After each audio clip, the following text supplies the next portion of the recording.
Hey guys, and welcome back to Wholesome Chats with Beth. So, today I do not have the luxury of being home alone. My mum is watching TV and the dogs are here, so you may hear them, you may not, fingers crossed, but we'll see. So, today we are doing an episode on the last chapter of this book, The Mountain Is You by Brianna Wiest. And it's actually going to be about turning self-sabotage into self-mastery. So, let's get into it. Okay, sorry guys, I'm really tired, I'm not gonna lie. But yeah, anyways, so turning self-sabotage into self-mastery, you first need to understand that you are what is holding your life back, and only you are able to move it forward. So that's the whole point of the book, really. The mountain is you. You are what is holding you back from everything you've ever wanted. But yeah, so the key to this is controlling your mind. Buddhists actually thought that controlling your mind is the key to enlightenment. So I'm not gonna lie, when I first read this book, I didn't understand it, and I thought I did, but I didn't. And I didn't actually realise it was also talking a lot about being present, and that's something that I've been practicing recently. And I've also just read The Power of Now. I've just finished it today by Eckhart Tolle, and it's hard. And it doesn't happen overnight. And in order to do this, you need to retrain your brain. So mind control, you may think, again, it sounds like controlling, doesn't it? But the key to mind control is actually letting go. So detachment, essentially, detaching from things around you, that is the key to happiness, because attachment really only causes pain, doesn't it? So it's not even controlling your thoughts, it's surrendering to the thoughts that come in, but controlling your reaction to those thoughts. And this is something that we can do consciously when we become conscious. So this means that you're aware of how you feel, but you're controlling your behaviour. I hope that makes sense. But you shouldn't get confused with emotional repression. This is unconscious. So suppression is being unaware of how you feel, but your behaviour is out of control. You can't control your reaction. That is emotional suppression. So that is the difference between not oh my god, I'm so tired, guys. That is the difference between controlling your thoughts and suppressing them. So you are responsible for how you choose to act, and this is so true. You are 100% responsible for how you act, whether it's conscious, whether it's unconscious. You know, you just are. You are in control of your reactions, and however you react to things, if you blow things out of proportion, even though you might not do it consciously, that is still on you. So good mental health is measured by being able to move through day-to-day life and challenges that are thrown our way. The reason I say this is because a lot of people think mental strength is actually being able to suppress your emotions and being able to not cry and being able to ignore things through your day and pushing them away. Really, that's mental weakness. And like I just said, mental strength and good mental health is actually measured by how you handle those challenges that come your way, because every day is not going to be a good day. Okay, every day is never going to be a good day. That is very unrealistic.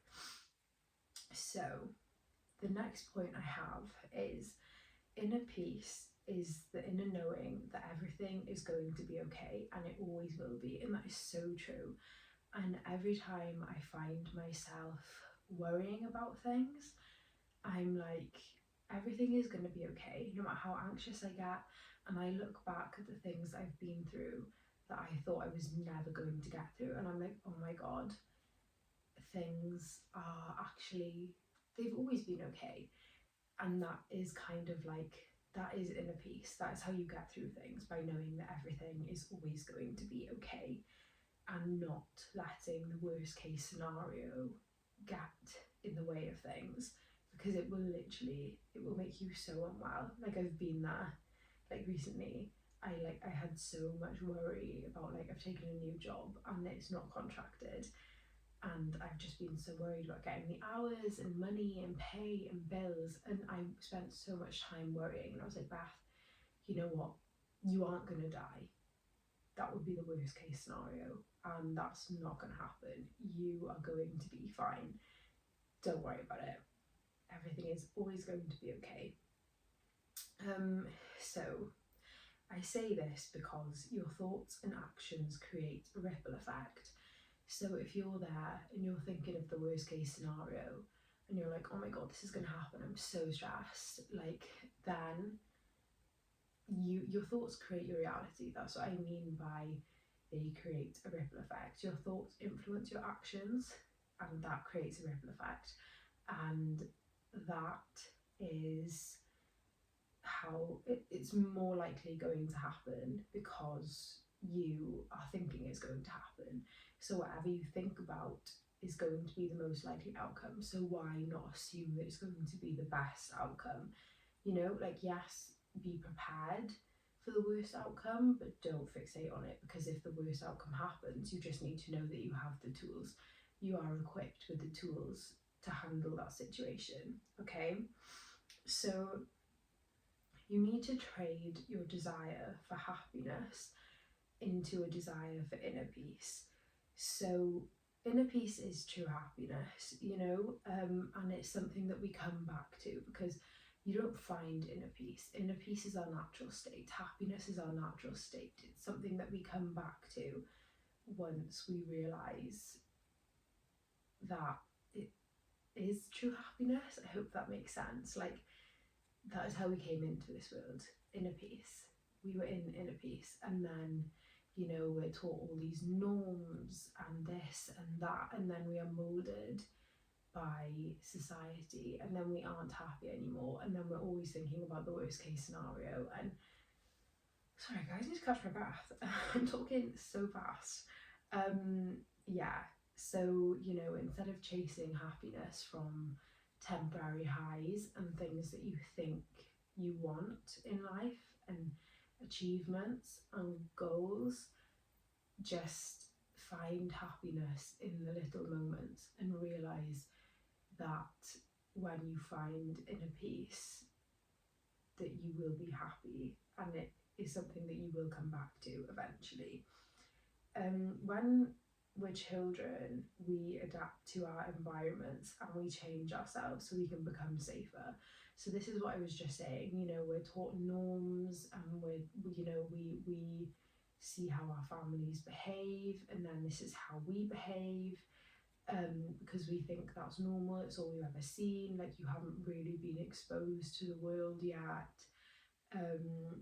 probably not anyway. So like I just said, we adapt to our environments, and then we change ourselves to become safer, so to protect ourselves from whatever we may need to protect ourselves from. And this is when we pick up lifelong coping mechanisms. So, you know, like when we're children, this is when we this is when we form our attachment styles, and therefore how we learn to protect ourselves, essentially. So yeah, that's exactly, like, what I just said is exactly what I mean. So if we aren't taught inner peace, it's not something that will naturally come to us.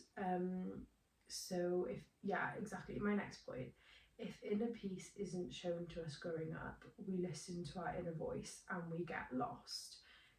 So, I mean, I assume everyone has an inner voice, but your inner voice will be the voice that,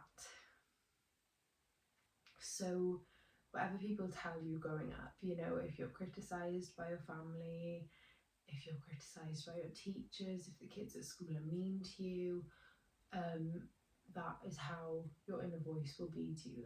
That is how you will treat yourself, because that is how you've been treated. Or it could go the other way. If you are praised, and if people are really nice to you, that is how your inner voice will treat you. So if inner peace isn't shown to you growing up, if that is not a norm in your household, then you will get lost, and that inner voice, you will take it for gospel, and it's not gospel. You are not your thoughts, you are simply the observer, and you can control them as long as you try. And I'm not saying it's easy, it's not easy, God knows it's not easy. But our thoughts inform our feelings, and then we get stuck in a cycle because our thoughts aren't always reflective of reality. And obviously I know this, but when you're younger, you don't really understand that, and you think that your thoughts are, like I just said, gospel. And it's like recently, like, I realised that I create my reality so much in my own head, and it's not reflective of reality. Like, I I went out on the weekend, and I used to get awful anxiety, like to the point where like I wouldn't want to go food shopping, I wouldn't want to go to the gym, I wouldn't want to go out into town, because I'd be like, oh my god, like they're all gonna see me, and like they're gonna be like, did you see her on the weekend? Like, no one is thinking about you that much. So now I'm like, Beth, literally life is too short, like who cares if someone thought you were a bit much on the weekend? Like, they'll forget by next weekend, like someone else would have been a bit much next weekend, like, you know, if they're even thinking about it at all. And like I kept finding myself being like, oh my god, I was way too much, I did way too much with this situation, oh my god, I can't believe I said this to that person, like, oh my god. Really, who cares? Like, who cares? Are they gonna remember in a year's time? No, like it's fine, like it really doesn't matter. And the same thing again, like recently, like I've had situations where like I've made myself way more upset than I've needed to be, just simply by making things up in my head, and I've gone through situations I haven't needed to go through. It's been good in some ways, but in other ways it was just unnecessary. So yeah, your thoughts aren't always reflective of reality, and then we're because they inform our feelings, we're having these feelings, and we don't need to have these feelings, because like I said, our thoughts aren't always gospel, and then this creates a loop. And yeah, we get stuck in this cycle. Thoughts inform feelings, feelings inform actions, and it's just not good. So yeah, again, thoughts are not gospel. And a way to help this, to stop this cycle, is reparenting your inner child. Because your inner child will push you away from inner peace, because like I said, if you weren't shown it as a child, then you won't know what it is. And we all have an inner child in us somewhere. We're all storing trauma from when we were younger, and this, like I said, is where we form our coping mechanisms, is in childhood. So they're in there deep down, and like, so our inner child is like, it's like a metaphor, kind of, like obviously it's not literally a child within us, but it's just the beliefs and the patterns and the coping mechanisms that we're used to. That is your inner child, and you need to reparent that so that it doesn't get in the way of you finding your inner peace and you being able to deal with your emotions. So, just like you would with a normal child, heal those things, heal your inner child, and make them feel safe. And then you won't take your thoughts so literally, and you will be able to have these thoughts and have the feelings and just let them pass through and not give them your energy and your attention and lead to self-sabotage. So finding peace is sitting with your discomfort and choosing differently. And you don't feel great some days and you don't want to sit there with it. Like today I haven't been feeling great and I'm like, oh, if I pay attention to this feeling, I'm just gonna cry. And I don't want to cry, but the fact that I need to cry probably means I need to release something. And you just have to sit with that, and it is uncomfortable, but you just need to accept the fact that if you don't sit with it, then it's just going to come back up later. So do you want to deal with it now, or do you want to deal with it later? So sorry, my throat's not great, by the way. But yeah, anyways,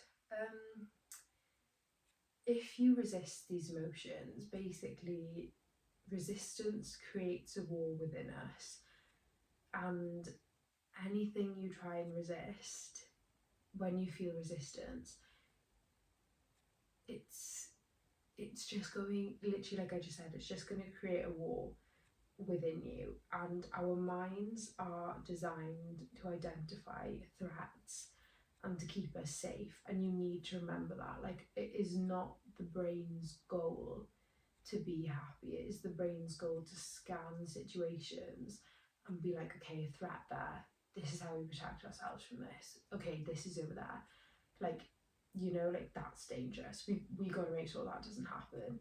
No. And that is what then creates resistance. And you need to remember that the brain's goal is to protect you, not to be happy and to be at peace.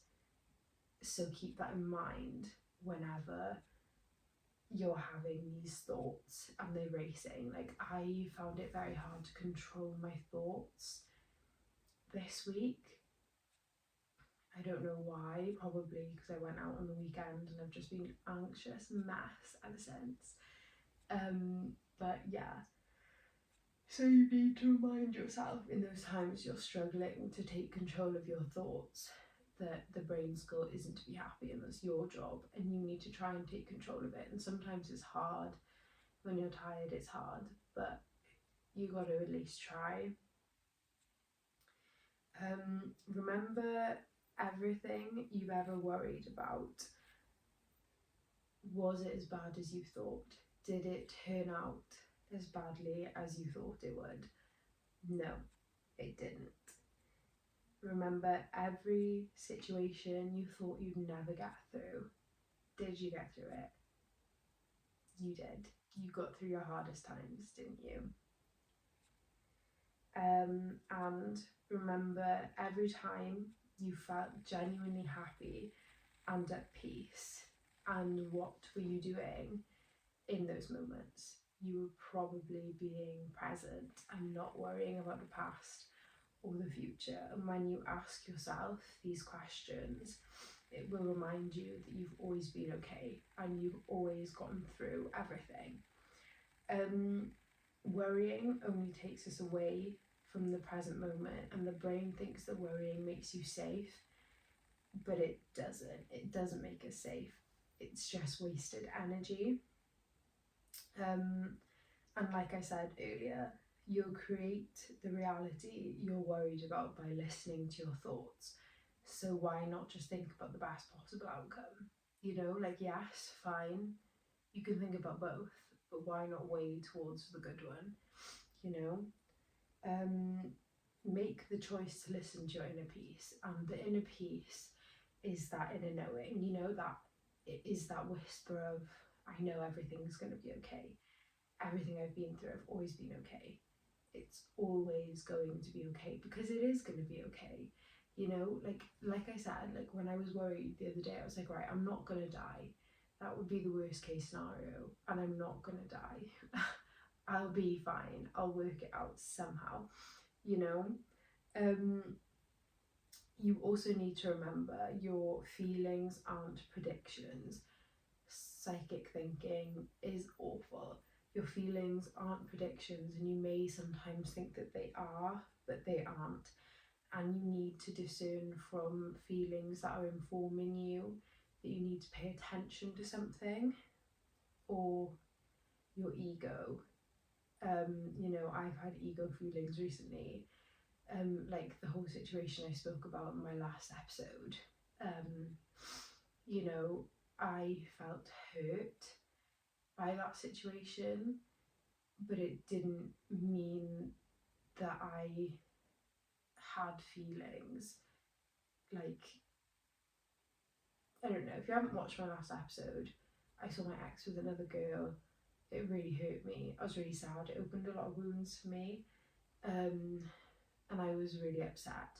However, I was also attaching it to my worth, and I had to remind myself that seeing him with someone else meant nothing about me. It had nothing to do with me, and it didn't mean that she was better than me. You know, it didn't mean that he thought that. Not that anyone's better. I'm just saying, like, that is the toxic thing, isn't it? Like, you know, the new girl and all of this, like, and I had to keep sitting with myself and being like, right, Beth, this is your ego talking now.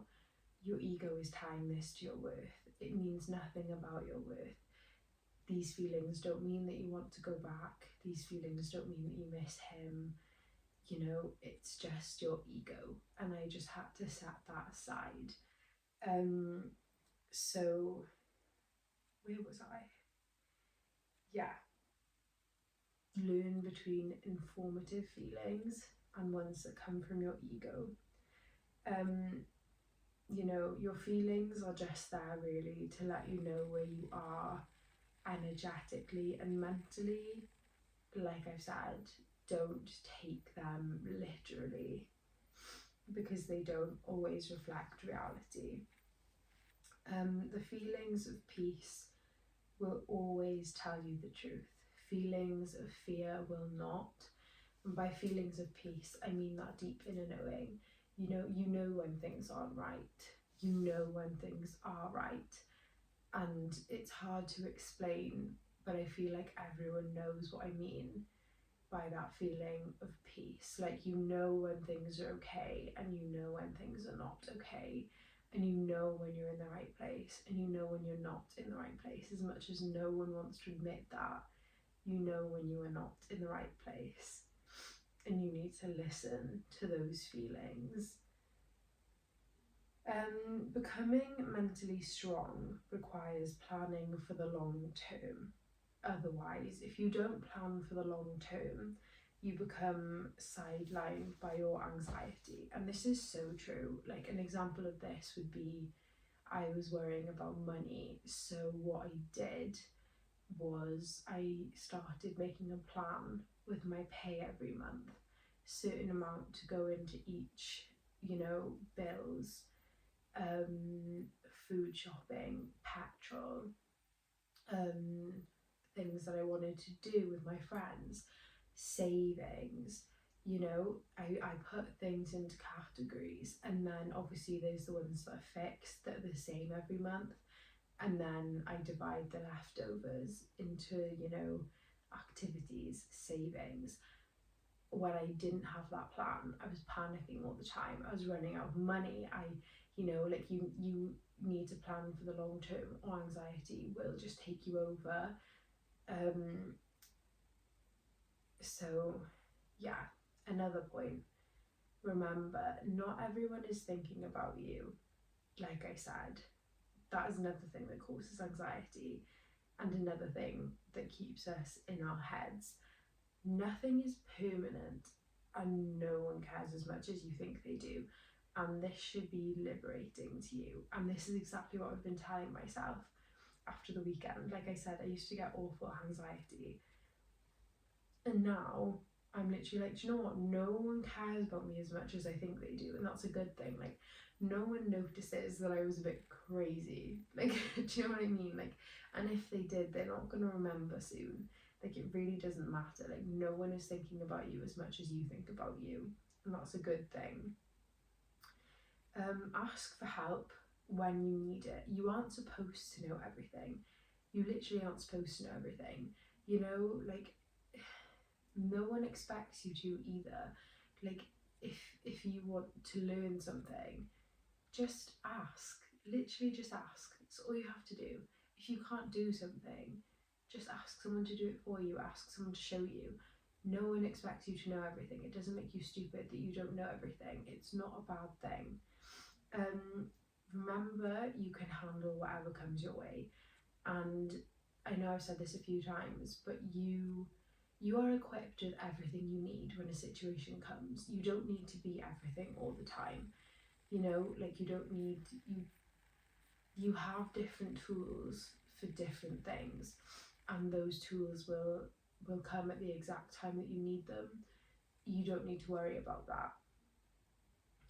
You aren't psychic. Surrender to the unknown and put your energy into building what you can. You're never going to be able to tell the future. You just need to accept the fact that you don't know what's coming. You don't know what's going to happen in the next hour. You don't know what's going to happen tomorrow. You don't know what's going to happen 10 years from now. And that used to terrify me, honestly. Now it's not really a scary thing. It's exciting. It is exciting. Like, there's going to be good times. There's going to be bad times. But just put your energy into building what you can in the present moment. You know, you're going to get further that way than just constantly worrying about the future and how things are going to come to you, because things will never get done when you're worrying about that. Stop worrying about what you can't control and learn to take care of yourself and take responsibility for your outcomes. So why worry about what you can't control? I used to do this all the time, and I would try and control things. It literally did me no good. It just made me an anxious mess. Just release what you can't control. You will be a much calmer person. And if you find yourself worrying about things you can't control, ask yourself, what can I do about this? And if the answer is nothing, just be like, there's nothing I can do about it, and it is what it is. And learning to take care of yourself, just self-care. And a part of self-care is taking responsibility for your outcomes and your actions. No one else can take responsibility for those things, and the second you start taking accountability, you will become a better person. Learn to feel better by processing complex emotions. So if you keep pushing these feelings away and not trying to decipher what they mean, they're just going to keep coming up and they're never going to go away, and you're never going to be happy. But at the same time, don't try to feel happy all of the time. Mental strength is having the ability to process complex emotions. And once you can do this, and once you can sit with your emotions and journal through them and why you feel this way and what it's trying to show you, you will be able to let it pass through you a lot quicker, instead of it just staying there stuck and stagnant, or like just repressing it and doing things to numb it with unhealthy coping mechanisms. Learn from things that have gone wrong and then let them go. Don't dwell on the past. I've done this for way too long, and I regret it. I regret dwelling on the past for the best part of 23, nearly 23 years of my life. And now I wish I had just learnt my lesson from things and let them go. I'm grateful that I've learnt that lesson young, and I'm not going to waste any more time. There's nothing for you in the past. You know, people who are meant for you won't leave. maybe they'll come back, but if you don't know what the future holds. So just take the lesson, let it go, and let the lesson help you build healthier, happier situations in the future instead of repeating cycles. Let your emotions out. If you don't let your emotions out, you're just going to repress them. And yes, sometimes it's best not to talk about things with so many people, and you feel better just like going through things yourself. But sometimes talking it out is also a good thing, because you know, you can see other people's perspectives, and it's just releasing it, isn't it? You know, growth happens in small steps. Restructuring our comfort zones will help us grow. And you know, if you try and make massive changes, you're just going to go right back to where you started, because it's going to be hard, it's going to be too hard to maintain. But small, slow steps will do you the world of good. Okay, take triggers as signals, because your wounds need attention.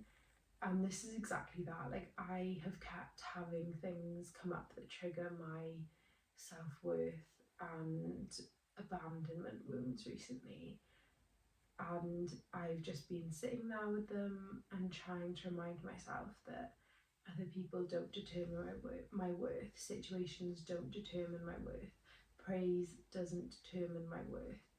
And you know, the same things keep coming up, and I know that that is a massive wound that really needs my attention right now. So let your triggers tell you what you need to pay attention to. Discomfort is showing you that you can do more. So when there are things outside of your comfort zone, what I tell myself, like when I was in Greece, we went to the Greek wedding show, and usually I would not get up and dance in situations like that. But I was like, do you know what? Do I want to be 90 years old telling my grandkids I went to Greece and I didn't dance because I was too scared what people would think of me? No, I would regret that so much. So I just say to myself, if I don't do this, I'm going to regret it so much when I'm older. And I just do it. You know, fuck it. Literally, who cares? Life's too short. Just do the embarrassing thing. It's not embarrassing. It's only embarrassing if you think it's embarrassing. Just push through it. Push through that discomfort. It's literally showing you you can do more. You know, you just have to stop caring what people think. You can't be happy in survival mode. Stop trying to be. Feel your feelings and let them pass, and then you'll be happy. Obviously, first you need to get out of fight or flight mode, and that is a very hard thing to do. I enter it, I still enter it all the time, and it's hard. Like, I've been in it for a good few days now and it's not fun. Sorry, I'm so tired. And it's not fun, but you know, I'm trying to feel the feelings, let them pass, calm my nervous system, and then soon I'll be happy again. Okay, now I'm going to go on to how to enjoy life. So, be in the present moment. If you're staying in the past, obviously it's different, reminiscing on like good times and stuff, that's different, but being in the past will only lead to depression because you're just dwelling on it. And then living in the future is just going to give you extreme anxiety. Both past and future are an illusion, they don't exist. Like, time is literally infinite, and the only thing that exists is right now. Right now is the only thing that exists.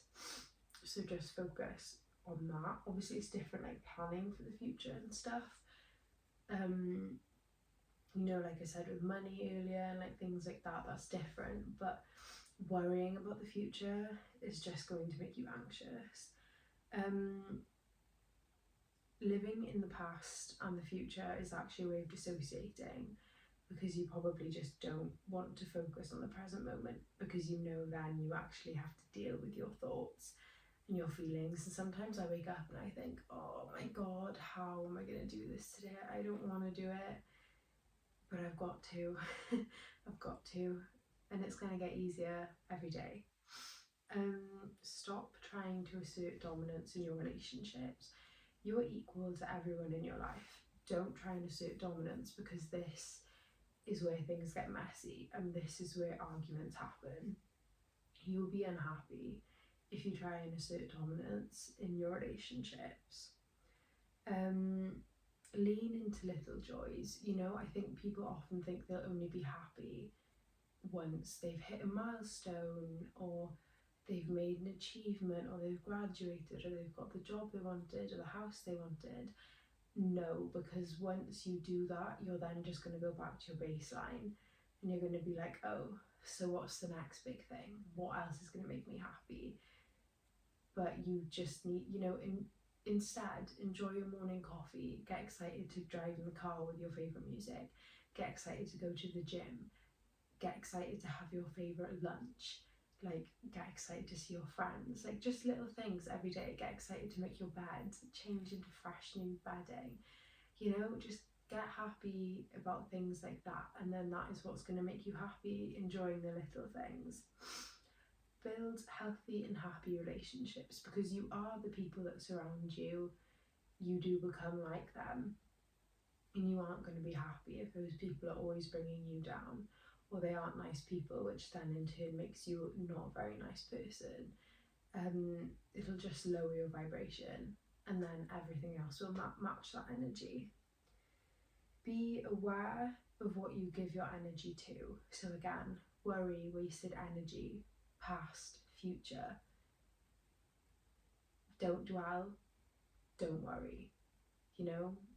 Put your energy into the present moment, into good things. And if you are thinking about the past and people from the past, send them love and light.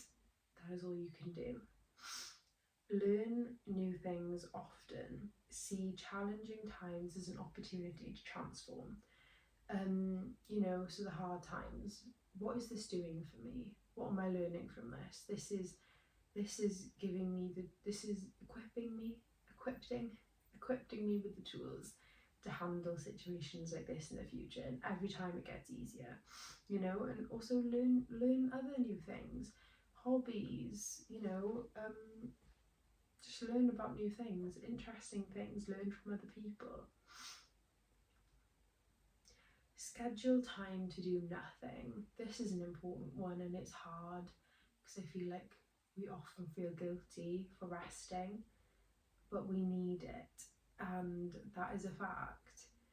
So schedule time to do nothing and don't feel guilty about it. It's hard at first, but you can do it. Do things you enjoyed when you were younger. It's again, little things. I've started painting again, colouring again, baking again, just things I used to enjoy doing when I was younger. Making collages, vision boards, reading, it just makes life all the more enjoyable, and it just adds a little something. When you look back on life, you'll appreciate the hard times for building you, and that's so true, because there was never a time where I thought I'd be thankful for the situations that made me feel like I wanted to die, but that's literally what made me into who I am today, and now I couldn't be more grateful for them. We have everything within us to face challenges, and it's so true. It's like I said earlier, we have everything within us already, and I know we expect to be those things all at once, but we don't need to be, and the right areas of us, the right things in us will come up when we need them, and I think everyone knows that, really. To be a master of your life is to control your reaction to challenges, and this is so true. I've noticed my reactions have changed so much in the last 2 years.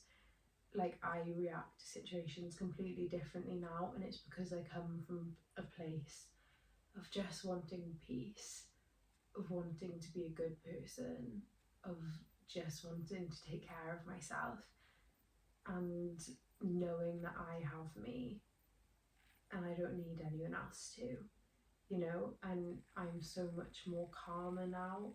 And even if I'm not feeling calm in a situation, I know how to control it so much better, because I know that everything happens for a reason. And if somebody can treat me badly, they're clearly not meant for me. And finally, it's up to you who you become facing these challenges. It's up to you if you want to let it turn you into somebody who you don't want to be, and it's up to you if you let it help you grow and become the best version of yourself. That is entirely in your hands. But yes, sorry guys, I feel so deflated this week. I'm so tired. But yeah, I really hope this episode helped, and it's the end of the self-sabotage series, but I will probably do more episodes like this in the future. So yes, thank you for listening, guys. I would be very grateful if you could like and subscribe to my YouTube channel. That would be fabulous.